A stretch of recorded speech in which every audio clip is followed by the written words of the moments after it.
নমস্কাৰ বন্ধুসকল, digital tax Assam চেনেলটোত আপোনাক স্বাগতম জনাইছোঁ।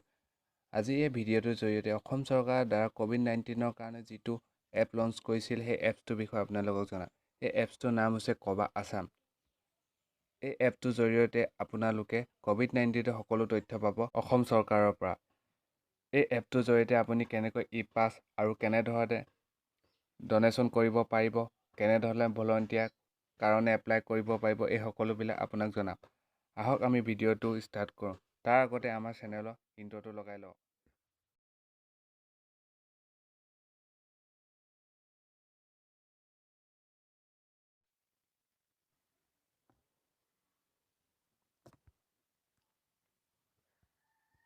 এই এপটো ডাউনলোড কৰিবলৈ হ'লে আমি প্ৰথমতে যাব লাগিব প্লে ষ্ট'ৰত।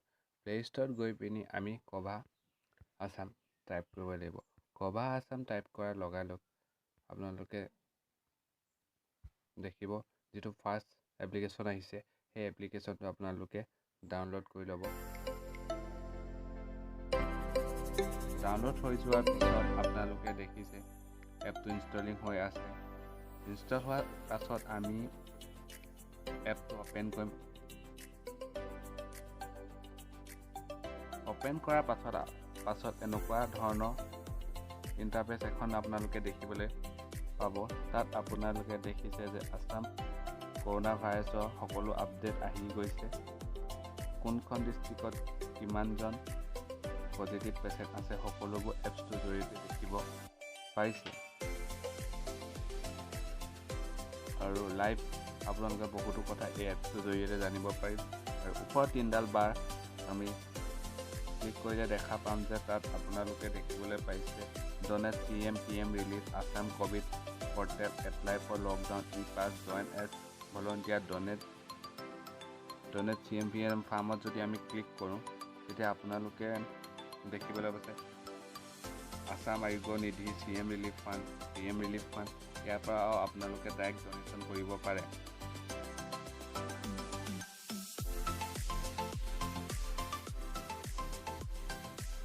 এতিয়া আমি এপ্লাই ফৰ ই-পাছত ক্লিক কৰিলে দেখিম আপোনালোকে অলপ টাইম ৰখিব লাগিব। এখন বেলেগ এখন পেজ অ'পেন হয়, এইখন আছে এপ্লিকেশ্যন পেজখন অ'পেন হৈ আছে। আপোনালোকে দেখিবলৈ পাইছে এপ্লিকেশ্যন ফৰ্মখন অ'পেন হোৱাৰ পিছত আপোনালোকে এনেকুৱা ধৰণৰ এতিয়া এপ্লিকেশ্যন এখন আপোনালোকে দেখিবলৈ পাব। এই এপ্লিকেশ্যনখন আপোনালোকে ফিল আপ কৰিব লাগিব। তাত আপোনালোকে দেখিবলৈ পালে click here to how to apply, তাত ক্লিক কৰি দিলে এটা PDF ডাউনলোড কৰিবলৈ অপশ্যন আহে। PDFটো ডাউনলোড কৰাৰ পিছত আপোনালোকে PDFটো অ'পেন কৰিব। PDFটো অ'পেন কৰাৰ পিছত আপোনালোকে দেখিবলৈ পাব যে এপ্লিকেশ্যনখন কেনেধৰণে ফিল আপ কৰিব লাগে।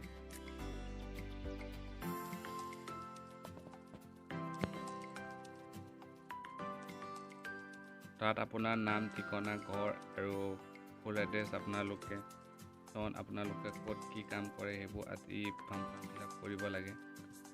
ফৰ্মখন ফিল আপ কৰাৰ পিছত আপোনালোকে এটা কলম ফিল আপ কৰাৰ পিছত আপোনালোকে দেখিব যে তাত আপোনালোকে কি ভেহিকেল দিব বা ভেহিকেলৰ ৰেজিষ্ট্ৰেশ্যন নম্বৰ দিব লাগিব, ভেহিকেলৰ টাইপ কি, ক'লৈ যাব, ক'ত আকৌ কেতিয়া ঘূৰি আহিব, সকলো ডেট, কোন তাৰিখে আপুনি যাব আৰু কোন তাৰিখে ঘূৰি আহিব সেই সকলো ডেট তাত ডিটেইলছত দিব লাগে।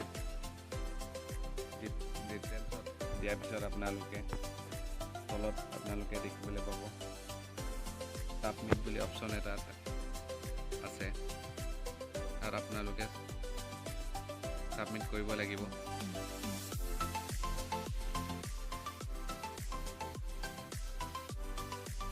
ফৰ্মখন ছাবমিট কৰাৰ পিছত আপোনালোকে দেখিব এপ্লিকেশ্যনৰ ৰেজিষ্ট্ৰেশ্যন নাম্বাৰ আহিছে আৰু আপুনি ফিল আপ কৰা এপ্লিকেশ্যনখন ওলাইছে।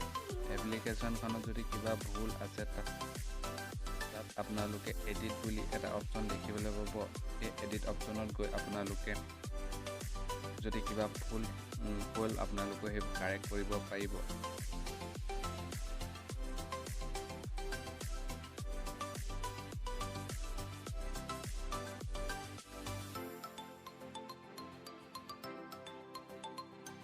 কাৰেক্ট কৰি দিয়াৰ পিছত আপোনালোকে তাত আৰু এটা অপশ্যন দেখিব চাইডতে এটেচ এনচিঅ'ৰ, তাত আপোনালোকে ক্লিক কৰি দিব।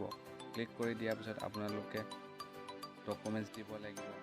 ধৰি লওক আপোনালোকৰ আধাৰ কাৰ্ড, ভোটাৰ ID, আপোনালোকে যদি দোকান বা মেডিকেল ষ্ট'ৰৰ কাৰণে তাৰ আপোনালোকৰ কিছুমান ID থাকে, সেইবোৰ দিব লাগিব। হ'লচেলাৰ ID সেইবোৰ দিব লাগিব। যদি আপোনালোকে চাকৰি কৰে, আপোনালোকৰ গভৰ্ণমেণ্ট ID সেই সকলোবোৰ আপোনালোকে দিব লাগিব।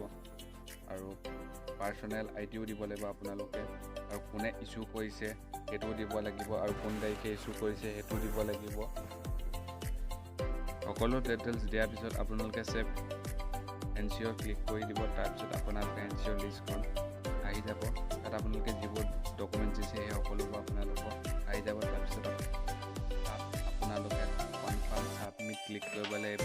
ছাবমিট ক্লিক কৰাৰ পাছত একনলেজমেণ্ট ৰিচিপ্ট এটা আহিব, সেইটো কনফাৰ্মেশ্যন আহি যাব। তাত প্ৰিণ্ট অপশ্যনো আছে, আৰু এক্সপৰ্ট টু মোবাইলটো PDF বুলি অপশ্যন আছে। আপোনালোকে এক্সপৰ্ট টু PDF কৰি ল'ব।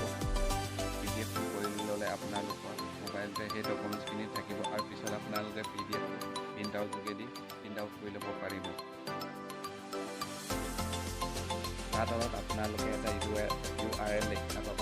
তাত আপোনালোকে ক্লিক কৰি আপোনালোকৰ এপ্লিকেশ্যনখন ট্ৰেক কৰিব পাৰিব। তাত আপোনালোকে এপ্লিকেশ্যনটো ৰেজিষ্ট্ৰেশ্যন নম্বৰ আছিলে, সেই ৰেজিষ্ট্ৰেশ্যন নম্বৰটো দিব লাগিব। কোনটো তাৰিখে আপোনালোকে ইছ্যু কৰিছে এপ্লিকেশ্যনটো ডেট দিব লাগিব। তেতিয়া আপোনালোকে এপ্লিকেশ্যনখন ট্ৰেক কৰি আপোনালোকে চাব পাৰিব এপ্লিকেশ্যনখন কিমান হৈছে